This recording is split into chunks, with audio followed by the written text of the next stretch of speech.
प्रधानमंत्री को आपने सुना। प्रधानमंत्री ने वैज्ञानिकों की भी इस दौरान तारीफ की। कहा वैज्ञानिकों की दिन रात की मेहनत का ही नतीजा है कि दो वैक्सीन, जो लोग वैक्सीन पर सवाल उठा रहे हैं, दो वैक्सीन सामने आई हैं और ऐसे लोगों की गलतफहमी दूर करने के लिए हमने वैक्सीन पर एक प्रमाणिक रिपोर्ट तैयार की है। इसमें आपको वैक्सीन से जुड़े हर सवाल का जवाब मिलेगा।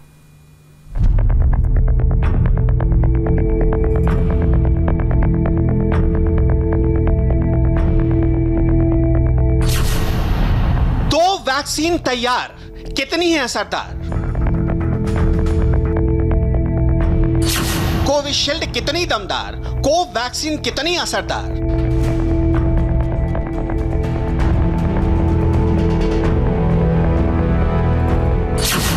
वैक्सीन किस प्लेटफॉर्म पर हुई है तैयार? ये भारत की खुशकिस्मती है कि कोरोना वायरस को खत्म करने के लिए देश में एक नहीं बल्कि दो वैक्सीन तैयार हो चुकी हैं और आने वाले दिनों में कई और वैक्सीन मिलने वाली हैं। लेकिन इन तमाम तरह की खबरों के बीच कुछ अफवाहें भी फैलाई जा रही हैं कि वैक्सीन को तैयार करने में जानवरों का इस्तेमाल किया गया है और कुछ लोग वैक्सीन से होने वाले साइड इफेक्ट को लेकर डराने वाली अफवाहें भी फैला रहे हैं। इसलिए आज आपको सबसे पहले यह जानने की जरूरत है कि भारत में तैयार की गई वैक्सीन किस तकनीक की मदद से बनाई गई है और दूसरे देशों की तुलना में कितनी अलग है। इसमें सबसे पहले सीरम इंस्टीट्यूट की कोविशील्ड वैक्सीन, जिसे वेक्टर वायरल टेक्नोलॉजी से बनाया गया है, जिसे चिंपैंजियों में पाए जाने वाले खास तरह के वायरस से लिया गया है। इस तकनीक के बारे में हम आपको विस्तार से आगे बताएंगे।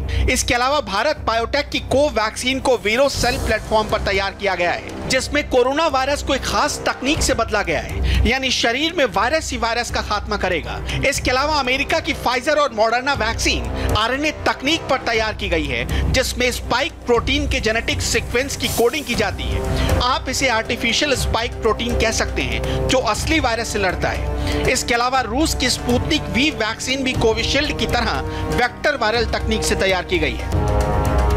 अब इन वैक्सीन के बनने की तकनीक को डिटेल में समझिए, ताकि वैक्सीन की ताकत और शरीर में वायरस से लड़ने की तकनीक को लेकर आपके मन में किसी तरह का कोई शक या चिंता ना रहे, क्योंकि वैक्सीन की हर तकनीक अलग है और एक ही मकसद होने के बावजूद शरीर में उनके काम करने का तरीका पूरी तरह एक दूसरे के बिल्कुल अलग है।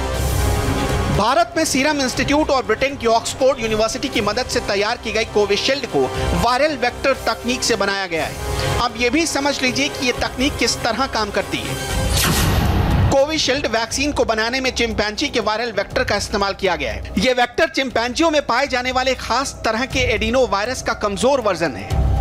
खास बात यह है कि एडिनो वायरस की वजह से ही चिंपैंजियों को सर्दी जुकाम होता है और इसमें कोरोना वायरस के स्पाइक प्रोटीन का ही जेनेटिक मटेरियल है, यानी ये वायरस कोरोना जैसे वायरस की फैमिली से मिलता जुलता वायरस है। इस प्लेटफॉर्म से तैयार की गई वैक्सीन लगाए जाने के बाद शरीर में खास तरह का स्पाइक प्रोटीन तैयार होगा, जो शरीर में कोरोना से लड़ने वाली एंटीबॉडीज पैदा करेगा। यानी चिंपैंजी से लिए गए वायरस में बदलाव करके कोरोना वायरस के खिलाफ तैयार किया गया है। लेकिन सबसे खास बात यह है कि एक वायरस होने के बावजूद यह आपके शरीर पर कोई नुकसान नहीं पहुंचाएगा, क्योंकि इस एडिनो वायरस को लैब में कमजोर कर दिया जाता है, जो सिर्फ दूसरे वायरस पर हमला करने की ताकत रखता है। लेकिन आईसीएमआर और भारत बायोटेक की कोवैक्सीन को वीरो सेल प्लेटफॉर्म पर तैयार किया गया है, जो बिल्कुल अलग तकनीक है। सेफ तो बहुत सारी वैक्सीन भी है, मगर हमारी वैक्सीन तो हजारों लोगों में गई है, यूके में, ब्राजील में, साउथ अफ्रीका में, और एफिकेसी ट्रायल हुआ है सिर्फ 3 वैक्सीन पे, फाइजर, मॉडर्ना और ये कोविशील्ड जो ऑक्सफोर्ड एस्ट्राजेनेका के है। दूसरे वैक्सीन भी सेफ है, मगर उनका एफिकेसी मतलब कि चलता है कि नहीं चलता है, उनका रिजल्ट नहीं आया है। तो जब तक वो रिजल्ट नहीं आवे, हमें पता नहीं कि दूसरे वैक्सीन जैसे रशिया वैक्सीन, चाइना वैक्सीन, दूसरे देशों की वैक्सीन और दूसरे हमारे भी इंडियन वैक्सीन जो हम डेवलप कर रहे हैं, जो सीरम इंस्टीट्यूट डेवलप कर रहा है, उनका नतीजा बाद में आएगा एफिकेसी ट्रायल्स के बाद। तब तक सेफ्टी सब वैक्सीन में है और ये हमारी वैक्सीन भी बहुत सेफ है, क्योंकि हजारों लोगों में गई चुकी है। वीरो सेल प्लेटफॉर्म पर वैक्सीन बनाने के लिए कोरोना वायरस का ही इस्तेमाल किया गया है, लेकिन इसमें वायरस के स्पाइक प्रोटीन के रूप को पूरी तरह बदल दिया गया है। इस तकनीक पे खास तौर पर वायरस को कई बार एक्टिव से इनएक्टिव किया जाता है, यानी कोवैक्सीन एक बेअसर हो चुके वायरस के इस्तेमाल से तैयार की गई है जो शरीर में मजबूत इम्यून सिस्टम तैयार करता है।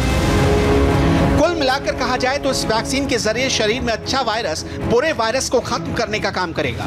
कोवैक्सीन को तैयार करने में खास बात यह भी है कि कोरोना वायरस को इनएक्टिव करने का काम पुणे के इंडियन इंस्टीट्यूट और वायरोलॉजी ने किया था। इसके बाद इसे हैदराबाद की भारत बायोटेक की लैब में भेजा गया और अब तक के नतीजों में कोवैक्सीन के असर को सबसे सुरक्षित वैक्सीन माना गया है, यानी ह्यूमन ट्रायल के दौरान शरीर पर इसके साइड इफेक्ट ना के बराबर मिले हैं। इसलिए कोवैक्सीन से भारत सहित पूरी दुनिया को बहुत उम्मीद है। भारत में कोवैक्सीन को मिली इजाजत के बाद कुछ ही दिनों में ये तय हो जाएगा ये वैक्सीन कितनी कारगर है। इस वैक्सीन के कुछ स्पेसिफिक गुण हैं जिनकी वजह से सब्जेक्ट एक्सपर्ट कमेटी ने और DCGI ने ये फैसला लिया है। क्या गुण है ये? पहली बात यह है कि ये सारे ही वायरस को दिया जाता है, डेड वायरस को दिया जाता है।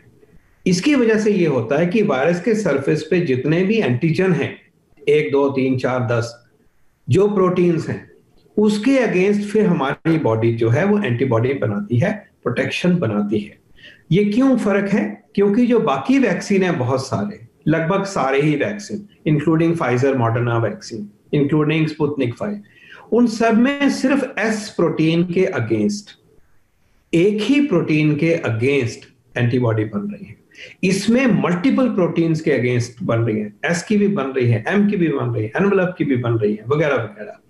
तो ये वो वैक्सीन हमें सिक्योरिटी देता है कि अगर कल म्यूटेशन भी हुए, जैसे कि अब S प्रोटीन के चलते हुए कुछ म्यूटेशंस की बात हुई थी, हालांकि बाकी वैक्सीन अभी बिल्कुल वैलिड है, पूरी तरह से वैलिड है म्यूटेशंस के बावजूद भी, लेकिन इस वैक्सीन में यह गुण है कि क्योंकि इतने सारे एंटीबॉडीज को बनाता है, तरह तरह के एंटीबॉडीज को बनाता है, ये म्यूटेशंस की वजह से इसमें कोई कमी आने का कोई चांस लगभग नहीं है।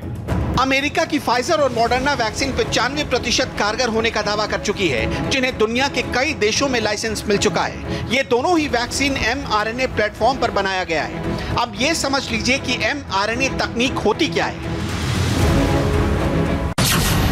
इस तकनीक से वैक्सीन बनाने के लिए वायरस के स्पाइक प्रोटीन के जेनेटिक सीक्वेंस की हूबहू कॉपी बनाई जाती है, जिसे कोडिंग तकनीक भी कह सकते हैं।